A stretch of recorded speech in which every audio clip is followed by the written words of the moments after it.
oli siis taas, näitasin seda, kuidas saidist Kenno blokib mind ülemise käega, kasutan õlga, et ta blokeeriv käsi ära lüüa ja samal ajal viia taarsi käsi sisse.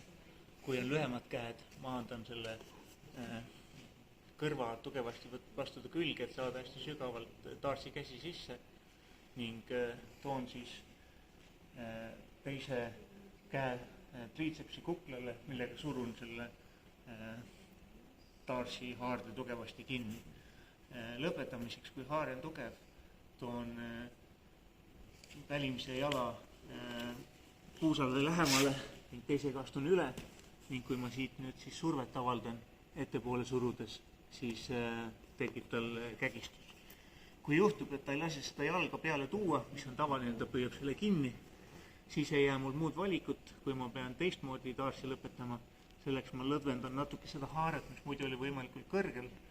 Lasen lahti ja liigun selja peale, nii et tema ei langeks selja peale. Ja tema kukal on vastu minu rinda ning nüüd liigutan ma oma puusasid talle siit lähemale ja sellega tõmban ta siis haarde kinni.